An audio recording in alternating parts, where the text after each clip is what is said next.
मेरा नाम जानते हो? अच्छा, इस जगह का नाम जानते हो? कुछ नहीं जानते? मैं यहीं रहती हूँ, इन पहाड़ों के बीच। ये रास्ता मेरे ही गांव को जाता है।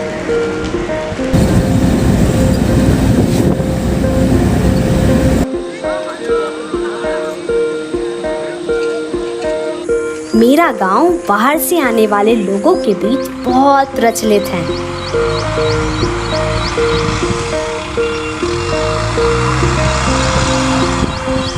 लोगों को यहाँ घूमना, नज़ारे का आनंद लेना बहुत पसंद है।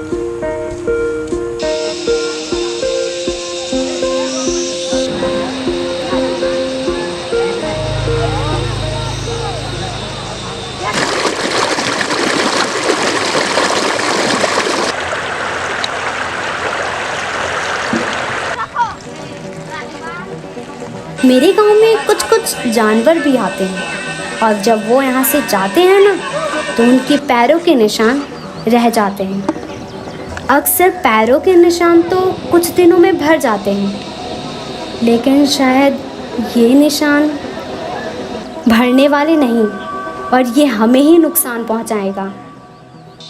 प्लास्टिक में कई रासायनिक और खतरनाक पदार्थ होते हैं जो मानव स्वास्थ्य और पर्यावरण के लिए एक गंभीर जोखिम कारक है। पहाड़ों पे ऐसे निशान देखना आम बात सी हो गई है। हर पहाड़ी इलाके में ऐसे जानवरों के निशान आपको आसानी से दिख सकते हैं।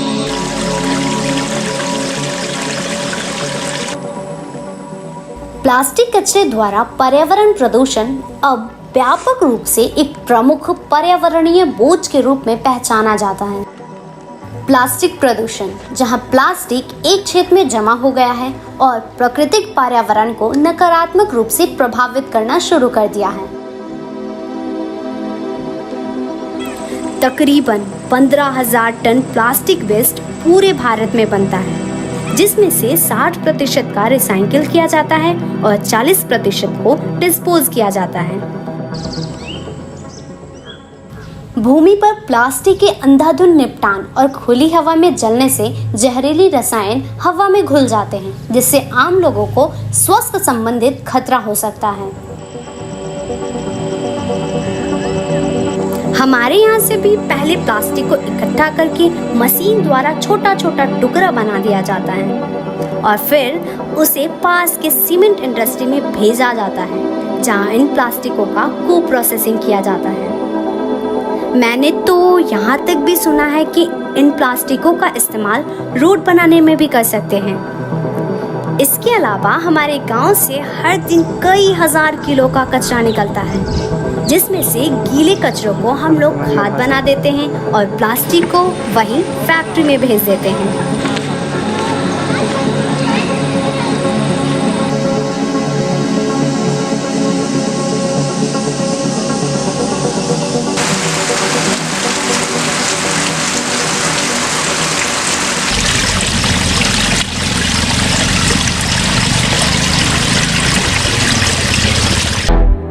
यह है हमारा प्यारा सा गांव, जहां चारों तरफ हरियाली ही हरियाली है। यह है हमारा घर, यह शौचालय। हमारा गांव खुले में शौच से मुक्त है। हमारे गांव में बिजली भी है और इंटरनेट भी है।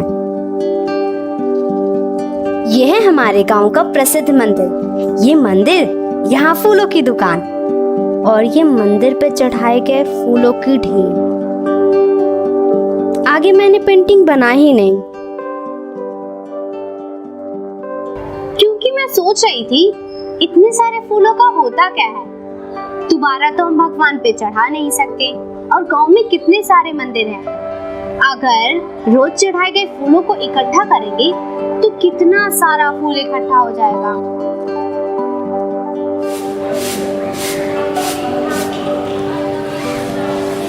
मम्मी, जब फूल चढ़ाते हैं ना भगवान पे, उसको फिर क्या करती हो बाद में? उसको ले जाकर गंगा जी में फेंक देते हैं।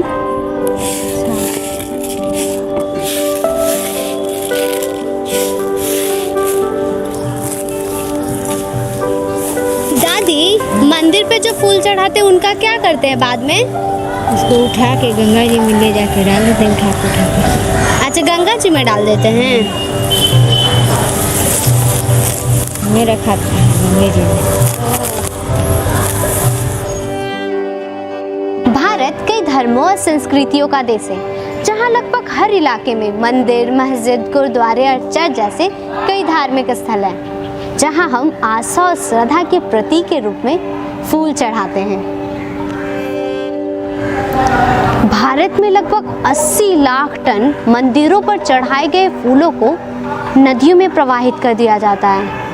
WHO के 2005 की रिपोर्ट के अनुसार 36% विषैले रसायनों का प्रयोग फूलों के उत्पादन में होता है, जिससे जलीय जीवों के साथ साथ आम लोगों पर भी काफी प्रभाव पड़ता है। उनमें श्वसन समस्या, हैजा, हेपेटाइटिस और गंभीर दस्त जैसी बीमारियां जन्म लेती हैं।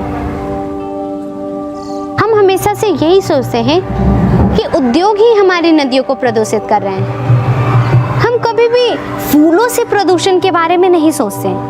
हम हमेशा से इसकी अनदेखी करते हैं, लेकिन वास्तव में फूलों का कचरा कुल नदी प्रदूषण का 16% है।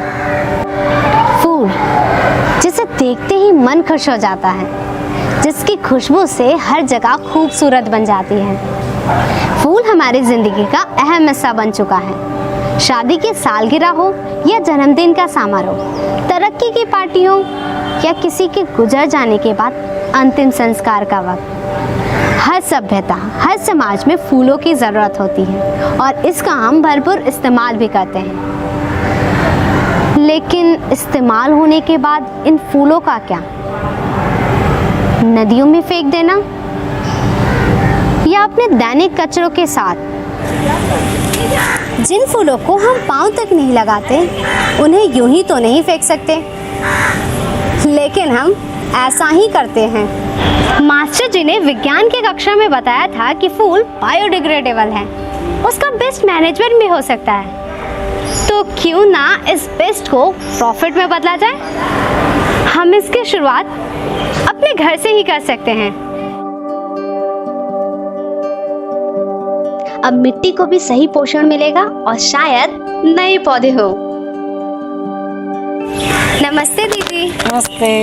दीदी, फूलों का क्या उपयोग कर सकते हैं? फूलों का बहुत सारा उपयोग कर सकते हैं, जैसे सौंदर्य प्रसाधन के लिए प्रोडक्ट बना सकते हैं, खाद बना सकते हैं। जिस तरह से हमारे यहाँ गया में प्रवीण चौहान जो है, वो महाबोधि मंदिर से जितने भी फूल निकल रहे हैं उनका वो रंग तैयार करते हैं और वो बहुत सारे कपड़ों में यूज़ किया जा रहा है। उसी तरह से हमारे ही बिहार में जैसे मधुबनी पेंटिंग, आपको पता है कि शुरू में उसके लिए प्राकृतिक रंगों का ही इस्तेमाल होता था। अच्छा। वो फूल और पत्तों से लिया जाता था। उसी तरह और आगे और ज़्यादा जानना है तो तुम नेट पर भी देख सकती हो, मोबाइल सर्च कर सकती हो।